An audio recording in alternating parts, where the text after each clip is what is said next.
night is coming, and with it the promise of monsters worse than anything his father has ever described in his campfire stories. Rumors of endless massacres terrify him, and he hopes his mother and father will soon return. They heard a radio broadcast promising safety to those in hiding, and they left with others to investigate. He spent the whole day staring at the dirt road leading out of the village, waiting for them to return. A few returned with wounds and horror stories, endless stories of death, destruction, and mayhem. He didn't understand any of them. They hate us. Why? Why do they hate us? Because the radio and the television tell them to. What did I ever do to them? You were born in newly created Nigeria. That's what you did. You were born a northerner. His grandmother approaches. Did you see anything out there? Philip shakes his head. If you see anything, if you see danger, ring your father's bell and hide with the others. Philip nods and stares at the bell. Will they come back? His grandmother hesitates for a long moment. I don't think so, Philip. They're hiding. Tears fill his eyes as his grandmother disappears into a small thatched home. He feels a tear slip down his face, and he knows, just knows, he will never see his parents again. Grandmother Abigail hasn't smiled for days. A terrible smell of rotting flesh drifts into their village, and she tells Philip it's the stench of decomposing cows. Philip nods, but knows she's just trying to protect him from the truth. He heard the elders talking by the well. So many dead, and they are burning the bodies before there is an investigation. Who is burning the bodies? Killing crews, human butchers, men paid to make his people disappear as though they were an infestation of cockroaches, a deal with the devil for money. He hates them all and tries to sleep but can't. All he can do is stare at the door where he hopes against hope to see his parents again. But he knows they're never returning, and all he has left is grandmother Abby. Abby approaches him and lies beside him. He leans his head against her and closes his eyes and cries. He hears her open her mouth to say something, but no words come out. He opens his eyes, and she's crying silently. Before he can say anything, a bell rings. Her face grows hard as she grabs him by the wrist and leads him outside to a hatch. A moment later, they're underground, with the muted sounds of slaughter vibrating through the ground. He squirms in Abby's embrace. She holds him tighter and tighter as cries and shrieks swell into an unbearable pandemonium. He never realized humans could emit such sounds, and it's all he can do not to scream himself. He squirms, and Abby covers his mouth, just in case. Silence. Horrible, gut-wrenching silence. Philip shifts uncomfortably in their makeshift bunker and listens for something. Anything. Abby nudges him. Let's see your math skills, Philip. Math? She's trying to distract him from the hell outside. 6 plus 24 minus 8. He works it out. 22. She smiles and nods. She levels another challenge, and another. He answers, with growing tears in his eyes. She touches his face. Don't think about what is happening outside. Listen to my words and play the game. He nods and tries his best to work out her challenges, but he can't help but think about his mother, his father. They said math would strengthen his brain, make him good in school, give him all kinds of opportunities his father never had. His father, he'll never do math with him again. Never play chess with him again, or hear his stories. And why? Because of men who take money to do the devil's work. Abby nudges him. Philip asks her to repeat the challenge, just as the cry of a toddler rips through the silence. He instantly looks to his grandmother. Her eyes go wide as she stands and approaches the ladder. Philip runs to her and grabs her hand. Don't go, please, please. She hesitates, staring at the hatch above. I cannot leave the boy out there alone. Philip nods and wants to hold her soft, wrinkled hand forever, but he lets go and watches her as she bravely ascends the ladder and disappears into the scorching day. Hours, days, weeks. He's not sure how much time has passed. His eyes never left the hatch as he repeated countless math problems in his mind to avoid facing the truth that she has disappeared with the rest of his people. He hears her voice, her laugh, her sighs.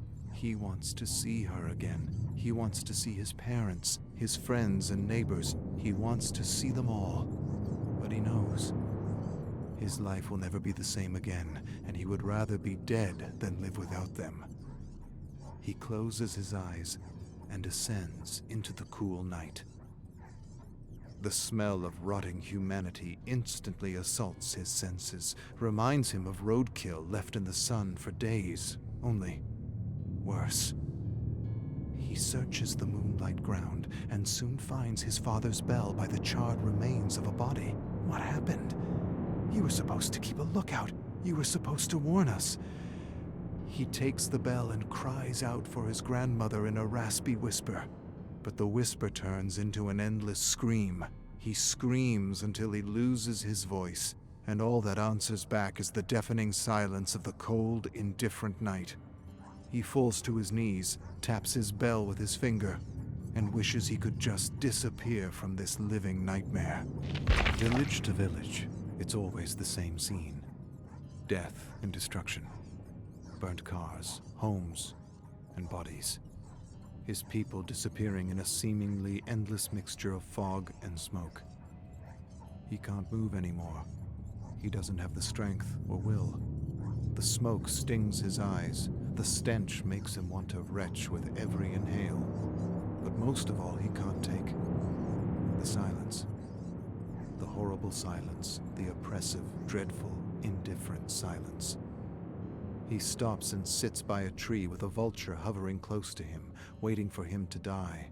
This one wants its meat fresh, raw, not burnt or doused in kerosene. He closes his eyes for a moment and drifts away, far away. But soon he hears a voice like his mother's. He opens his eyes to see a woman and several muddied children staring at him. The mother extends an open hand. "You must come with me." Philip doesn't answer. He can't answer. There's no warmth or wetness in his mouth. His throat is like sand. His eyes are like tar. The woman hands him a flask, and he drinks as though he's never had water before. She tells him her name is Funanya, and that he should come with her. "I don't want to run anymore. I want to die." The mother keeps her hand extended. "And that is why you must live. You must live to tell others what happened, to bear witness." Philip stares beyond the woman and fixes his gaze on one boy and two girls. He takes Funanya's hand, and together they trudge into the thick smoke and fog, refusing to be disappeared. Philip enters a home that's been ransacked by killing crews. There's blood splatter on the wall, and a dark, familiar stench. Philip doesn't want to think about what happened to the owners. For a moment he sees his mother approaching him, but then she disappears to reveal Funanya. She approaches Philip with some salvaged school supplies. Sometimes drawing helps get your mind off things. Philip shakes his head. He doesn't want to draw, and he doesn't want to do math. He doesn't want to do anything but wake up from this terrible nightmare. He stares at the other boy, Amika, as he draws a picture of his village. He has a dozen colors to choose from, but he only uses black. Funanya doesn't understand why, but none of the colors appeal to him. It's as though he stopped seeing color. Philip stares at the picture of the colorless village and steps outside where Nikki and Chica keep watch. He shows them his father's lucky bell, though he's not sure it's so lucky anymore. He hands it to Nikki, explains she should ring it if she sees anything. "I hate the smell of kerosene." Funanya nods and agrees with Philip. It's not the kerosene, but everything else attached to it. Nikki looks at Funanya and asks why the crews are burning everything. Funanya doesn't answer, and maybe she doesn't know. Philip turns to her. They are burning evidence. Nikki and Chica look to Funanya, and she nods.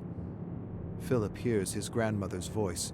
Death plus destruction equals good business for devils disguised as humans. Philip grinds his teeth and answers the disembodied voice. They should all be killed. those who pay for murder and those who profit from murder. Funanya stares at him. Philip, don't say such things. They are trying to take our humanity from us, and that is the one thing they cannot have unless we give it to them. Philip feels his face harden. I don't want a sermon. I want my family back. I want them to pay for what they did. Funanya puts a hand on his shoulder.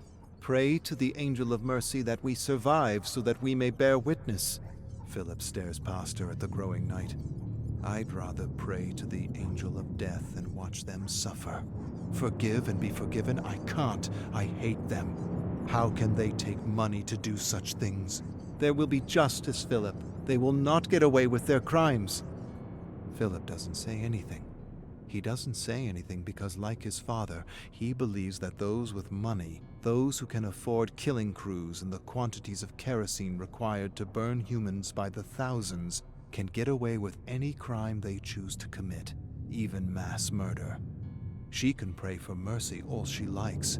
He'd rather pray for vengeance. Those who profit from murder are worse than animals. He can't get the idea out of his head that people would do such dreadful things for money.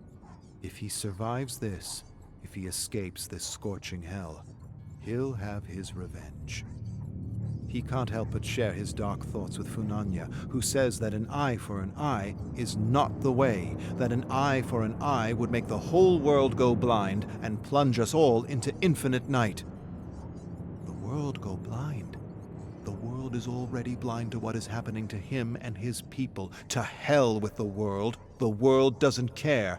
All this unrest and destruction was meant to happen. It was a mathematical formula to divide and conquer and rob his country of its beloved resources. He heard the elders say this 100 times. Funanya gives him more wise words from dead leaders, and he stops talking about revenge. For a moment, he thinks that maybe she's right. Maybe revenge is not the solution.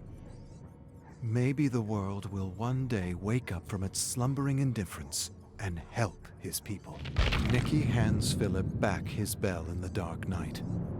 It's his turn to watch for killing crews, but he hasn't slept in days and his eyelids are stones. He holds his bell close to his heart, and for a moment, just a moment, he closes his eyes. Just for 1 minute. He awakens in the heat of the morning with a start and a terrible feeling. He vaults to his feet and searches for his new friends. He finds one. Pieces of one. Of another. He's not sure. He hears someone moaning. He searches and finds Funanya. Not dead, but dying. Sliced at every tendon, writhing in agony, covered in something golden. Honey.